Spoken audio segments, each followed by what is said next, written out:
আল্লাহর হক জমিনের মধ্যে তুমি নষ্ট করলা। তুমি ঈমান আনার পরে নামাজ পড়লা না, এটা তোমার ব্যক্তিগত ব্যাপার। ঈমান আনার পরে রোজা রাখলা না, এটা তোমার ব্যক্তিগত ব্যাপার। তুমি কিপটামি করলা, বকিলামি করলা, দান করলা না, এটা তোমার ব্যক্তিগত ব্যাপার। বান্দারে তুমি যাকাত দিলা না, এটা তোমার ব্যক্তিগত ব্যাপার। তুমি আল্লাহর প্রত্যেকটা আইন মানলা না, এটা তোমার ব্যক্তিগত ব্যাপার। এমনও তো হতে পারে জীবনের শেষ মুহূর্তে কোনো একটা ওবার মাধ্যমে আল্লাহ তোমাকে আমাকে মাফ করে দিতে পারে। কারণ আল্লাহর ঘোষণা, ফায়াগফিরু লিমান ইয়াশা ওয়া ইউআযযিবু মান ইয়াশা। আল্লাহ কয় গোলাম রে, আমি আল্লাহ তোর এমন মালিক, আমি আল্লাহ চাইলে তোর জিন্দেগির যত গুনাহ আছে সব গুনাহ আমি আল্লাহ চাইলে ক্ষমা করতে পারি, আবার চাইলে আমি আল্লাহ আযাবে গ্রেফতার করতে পারি। ফায়াগফিরু লিমান ইয়াশা, যারে মন চায় আমার মাওলা তারে মাফ করে দেয়। ফায়াগফিরু লিমান ইয়াশা ওয়া ইউআযযিবু মান ইয়াশা, আল্লাহ যারে মন চায় তারে তো আযাবে গ্রেফতার করতে পারে।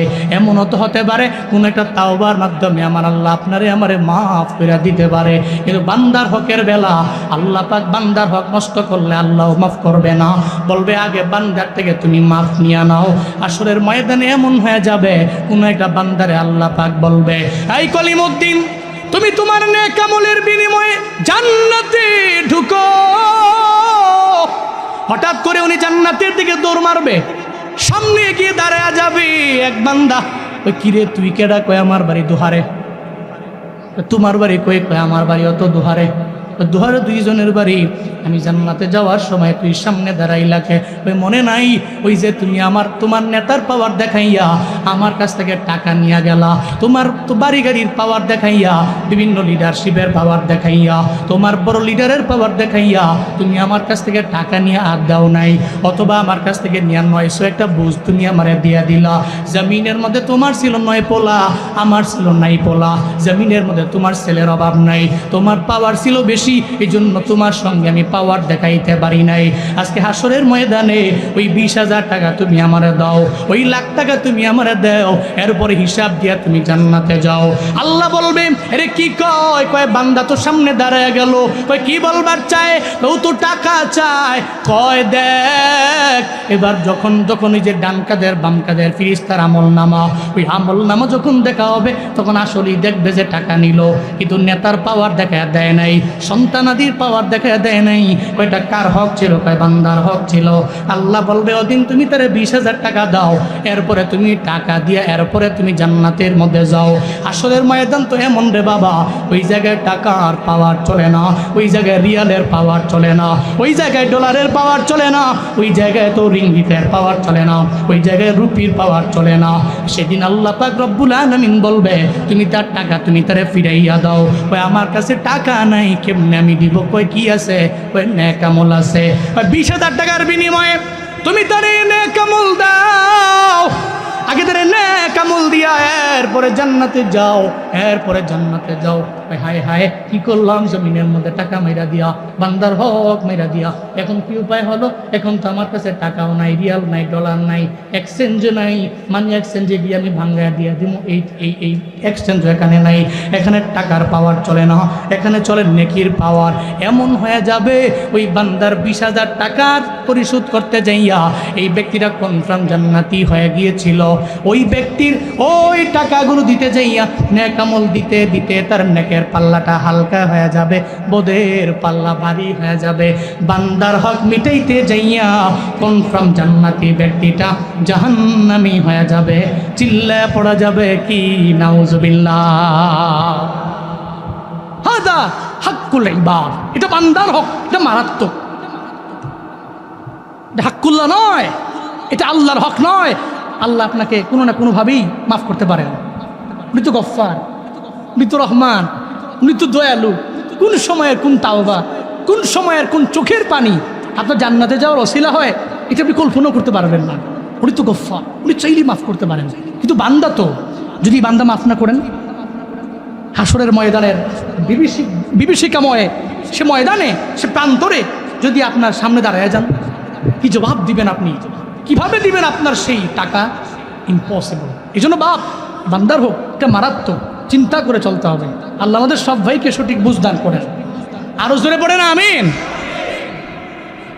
রাগ করতেছেন নাকি আপনারা? কষ্ট পাচ্ছেন নাকি?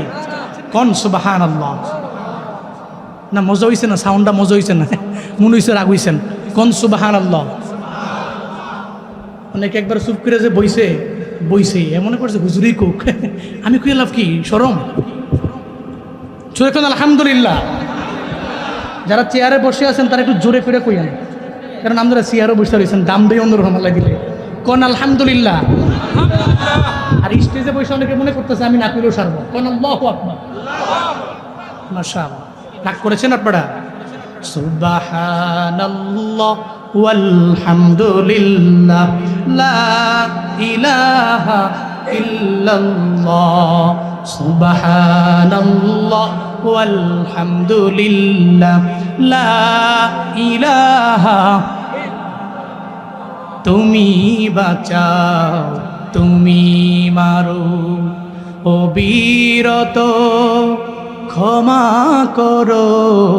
তুমি বাঁচাও তুমি মারো, অবিরত ক্ষমা করো। ধরার যেই জন তাকেই ধরো, ধরার যেই জন তাকেই ধরো।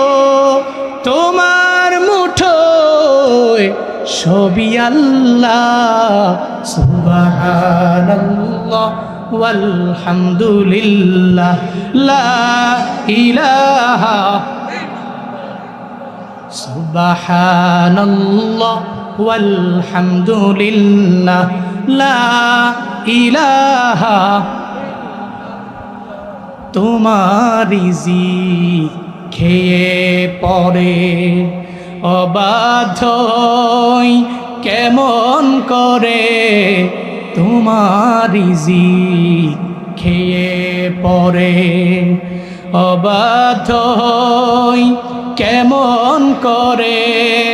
খুঁজে না পাই কোনো ভাষা, খুঁজে না পাই কোনো ভাষা। শুকর গুজার করার আল্লাহ। সুবহানাল্লাহ ওয়ালহামদুলিল্লাহ লা ইলাহা। কন্যা সুবহানাল্লাহ ওয়ালহামদুলিল্লাহ। আল্লাহ আমাদের তাসবিহগুলোকে কবুল করে নেন। জুড়ে পড়ে না আমিন। নবীজি বললেন নমুসলিম সাহাবী বান্দার হোক বড় মারাত্মক, দিয়ে আসো। ইহুদিকে পাঠিয়ে দিলেন, ইহুদিদের রাখালকে পাঠিয়ে দিলেন। মুসলিম হয়েছেন, চলে গেলেন, ভেড়া বকরি সব বুঝে দিয়ে আসলেন। নবীজিকে বলতে লাগলেন নবী এখন আমি যেতে পারি? অফকোর্স এখন তুমি যেতে পারো।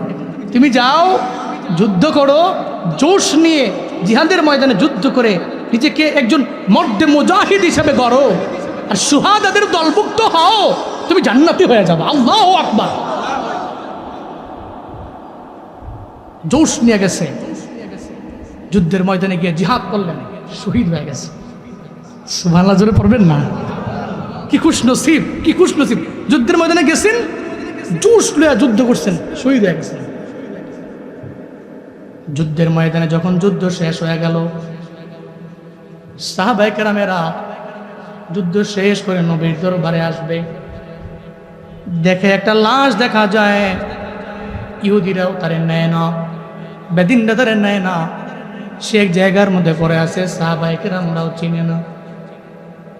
দৌড়ে চলে গেলেন আল্লাহ নবীজির দরবারে, যা বলতে লাগলেন নবীজি এমন একটা লাশ খায়বারের প্রান্তরে পড়ে আছে, তারে কেউ নেয় না, আমরাও তারে চিনি না, জীবনে কোনোদিন তারে আমরা দেখলাম না, বেদিনরাও তারে নেয় না, আমরাও আনলাম না, সেই জায়গার মধ্যে পড়ে আসছে।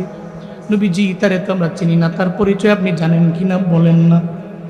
তবে যুদ্ধের ময়দানে দেখেছি, যুদ্ধের প্রান্তরে এসে আইছে, আমাদের পক্ষে দাঁড়াইছে, আমাদের পাশে দাঁড়াইয়া কাঁধে কাঁধ মিলে যুদ্ধের ময়দানে যুদ্ধ করছে। এখন তারে আমরা চিনি না, বেদিনরাও নেয় না, আমরাও জীবনে কোনোদিন দেখলাম না।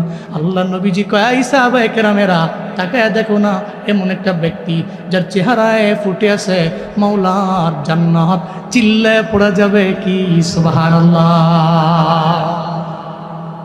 এই ব্যক্তিটার দিকে তাকায় দেখো, জীবনে কোনোদিন ঈমান আনার পরে এক ওয়াক্ত নামাজও পড়লো না, একবার রোজাও রাখলো না, একটা রোজাও পায় নাই, কোনো দান সৎকার করতে পারলো না, যাকাত দিতে পারলো না, কিন্তু আল্লাহর কাছে কি পরিমাণে দামি জানো, আল্লাহর কাছে কি পরিমাণে সম্মানিত জানো, আল্লাহর কাছে এত পরিমাণে দামি হয়ে গেল, কালেমা পড়লো, যুদ্ধের ময়দানে গেল, শহীদ হয়ে গেল, বেলা হিসাব আমার মাওলার জান্নাতি, চিল্লা পড়া যাবে কি সুবহানাল্লাহ।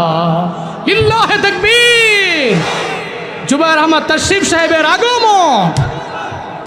বন্ধুগণ, জুবায়ের আহমদ তাশরিফ সাহেব চলে এসেছেন মাশাআল্লাহ। যার আজানের, যার গজলের, যার নশীদের, যার নাতের কণ্ঠ সারা দেশ সহ বাংলা ভাষাভাষী সারা বিশ্বের মানুষ, যার দারাজ কণ্ঠের নাত রাসূল শুনে মদিনার কথা বারবার মনে পড়ে। আল্লাহ আমার বন্ধু ভাইয়ের হায়াতে বরকত দান করেন, সকলে পড়েন আমিন। আল্লাহ এই দারাজ কণ্ঠকে দ্বীনের জন্য, ইসলামের জন্য মৃত্যু পর্যন্ত কবুল করেন, জোরে পড়েন আমিন। বিশেষ করে তাহলে ইমানের মরণ বড় দামি মরণ, এর দৌলত বড় দামি দৌলত, ইমানই দৌলত। কালেমা পড়ছি, যুদ্ধের ময়দানে গেছে, তার নেক আমলে সালেহের মধ্যে একটা আমল, যুদ্ধ করছে, শহীদ হয়ে গেছে, বেলা হিসাব জান্নাতি হয়ে গেছে। আল্লাহ সেটাই বলেছেন, তুমি ঈমান আনো, নেক আমল করো, জান্নাত আমার কাছ থেকে নিয়ে নাও। কারণ এই দুইটার বিনিময়ে আল্লাহর পক্ষ থেকে জান্নাত পাওয়া যায়। বলেন সুবহানাল্লাহ। লাস্ট তিনটা বলেই শেষ। রাবেয়া বুসরি 2 নম্বরে বললেন, আমার চিন্তা হইল আমি কবরে যাব, কবরে যাওয়ার পরে মুনকার নাকির বসাবে, 3টা সওয়াল করবে, জবাব দিতে পারবো কিনা। আমার এই মনের মধ্যে মারাত্মক লেভেলের চিন্তা, আমি কি পারবো কিনা। হাসান বসরিকে আমার নিজেরই বিল নাই, 3টা সওয়ালের জবাব আমি দিতে পারবো কিনা আমি নিজেই বলতে পারি না, তোমার টেনশন দূর করতে পারবো না। নাম্বার 3, আমার মনে চিন্তা হলো আমি যখন আখিরাতে উঠবো, দল হবে 2টা, ইন্নাল আবরার লাফি নাঈম ওয়া ইন্নাল ফুজ্জার লাফি জাহিম। দল 2টা, আবরারদের, ফুজ্জারদের। আমি কি আবরারদের দলভুক্ত হব না ফুজ্জারদের দলভুক্ত হব, এ ব্যাপারে বলেন তো। হাসান বসরি কয়, আমি নিজেই তো চিন্তায় আছি, আমি কি আবরারদের দলভুক্ত হব না ফুজ্জারদের হব, বলতে পারবো না। নাম্বার 4, আমার লাইফে সবচেয়ে বড় টেনশন, আমি ফুলসিরাতের যে ব্রিজ, এটা পার হতে পারবো কিনা, পার হতে পেরে পার হয়ে জান্নাত পর্যন্ত যেতে পারবো কিনা, এ চিন্তা। আমার লাইফের এই 4টা চিন্তা, এই চিন্তা দূর করে দেন। হাসান বসরি কয়ে, টুলের টাকা আমার কাছেই নাই, ব্রিজ পার হবো কেমনি চিন্তায় তো আমি নিজেই আছি। যমুনা পার হব অথবা পদ্মা পার হব, যাই পার হই, নির্দিষ্ট গাড়ি অনুযায়ী নির্দিষ্ট টুল লাগবে। আমার কাছে সে টুল আছে কিনা, নিজের পকেটে টাকা দেখি টুল নাই, আরেকজন যদি কয় একটু তুমি আমার সহ লইয়া যাও, ফের মারবো, আমার কাছে টুলের টাকা নাই, আমি তোমার নিয়ে কেমনে যাব। হাসান বসরি কয়ে, পুলসিরাতের ব্রিজ পার হয়ে জান্নাত পর্যন্ত আমি পৌঁছতে পারবো কিনা, সেই টুল যত উপযুক্ত আমার পকেটে আছে কিনা, এই চিন্তায় আমি আছি, আমি তোমাকে নিয়ে কেমনে যাব। রাবেয়া বসরি কয়, তাহলে এই 4 টেনশনের 1 টেনশন আমার দূর হয় নাই, বিবাহ বন্ধনে আমি আবদ্ধ হতে পারবো না। ভালো দূরে পড়বেন না। ঈমান আর নেক আমল এই পৃথিবীর সবচেয়ে বড় দামি এক সম্পদ, দামি এক দৌলত। আমরা ঈমানকে মজবুত রেখে নেক আমলের লাইনে অগ্রগামী হব, আল্লাহর পক্ষ থেকে জান্নাতুল ফিরদাউস আল্লাহর পক্ষ থেকে আমরা অ্যাকসেপ্ট করব। আল্লাহ আমাদের সবাইকে মুমিনে কামেল এবং আমলে সালেহ করে জীবন পার করার তৌফিক দান করেন, সকলে পড়েন আমিন।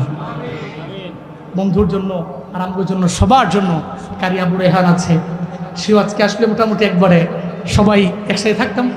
আল্লাহ আমাদের সবাইকে কবুল করেন, মঞ্জুর করেন, দ্বীনি লাইনে খেদমত করার তৌফিক দান করেন, সারা বিশ্বব্যাপী খেদমত করার তৌফিক দান করেন। সবার জন্য দোয়া, আমিও দোয়া চাই আপনাদের কাছে। আসসালামু আলাইকুম ওয়া রাহমাতুল্লাহি ওয়া বারাকাতুহু। হুজুর একটা গজল, মায়ের গজল দেন। গজল চলতো।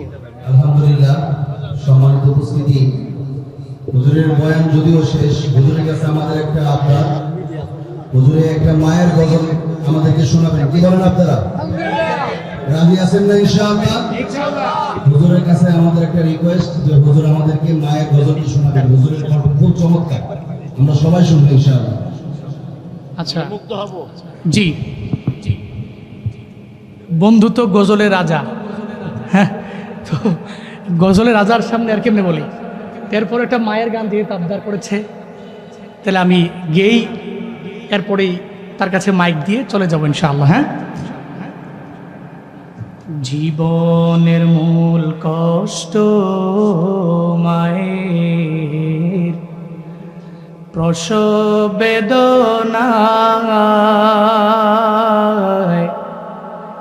সাত আসমান সাত জমিন তখন মায়েরই মাথায়। জীবনের মূল কষ্ট মায়ের, প্রসব বেদনায়, সাত আসমান সাত জমিন তখন মায়েরই মাথায়। এমন মাকে কেমনি আজি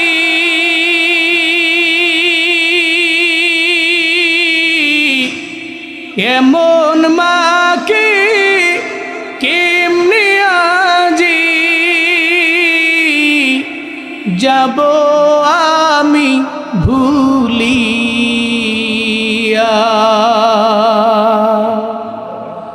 ও আমার প্রাণের মা, মা গো মা, কোথায় গেলে মোরা ছাড়িয়া। জনম দুঃখী এতিম আমি, চাই না কেহ ফিরিয়া। জনম দুঃখী এতিম আমি, চাই না কেহ ফিরিয়া। আমি যখন ছিলাম আমার মায়েরই উদরে,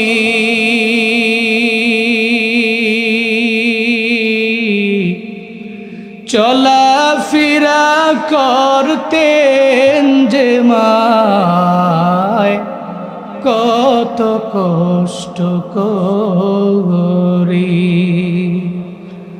আমি যখন ছিলাম আমার মায়েরই উদরে,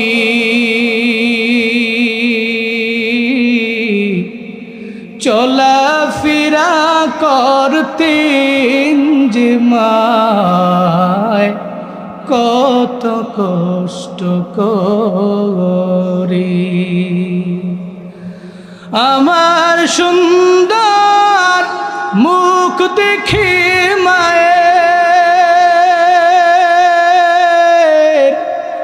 আমার সুন্দর মুখ দেখে মায়ের, ব্যথা যায় দেয় হাসাইয়া। ও আমার প্রাণের মা, মা গো মা, কোথায় গেলে মোরা ছাড়িয়া। জনম দুঃখী এতিম আমি, চাই না কেহ ফিরিয়া। জনম দুঃখী এতিম আমি, চাই না কেহ ফিরিয়া।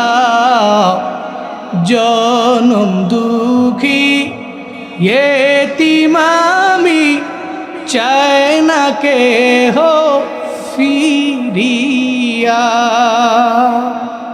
আসসালামু আলাইকুম ওয়া রাহমাতুল্লাহি ওয়া বারাকাতুহু। না পুরস্কার আছে সকল করি মাশাআল্লাহ, আলহামদুলিল্লাহ, মাশাআল্লাহ। আমাদের আজকের প্রধান বক্তা, প্রধান মেহমান হযরত মাওলানা জুবায়ের আহমদ তাশকির ভাই, তিনি আজকের বিশেষ মেহমান। কারি হযরত মাওলানা জুনায়েদ আল হাবিব ভাইকে অনেকগুলো টাকা হাদিয়া দিয়েছেন। সকলে বলি মারহাবা, মাশাআল্লাহ। আল্লাহ তাআলা তাদের বন্ধুত্ব, তাদের দোস্তি আল্লাহ কবুল করেন। সকলে বলি আমিন। আমাদের আয়োজক, মাহফিল আয়োজক কমিটির অন্যতম সদস্য আমাদের রূপক ভাইকে আরো কিছু হাদিয়া দিয়েছেন।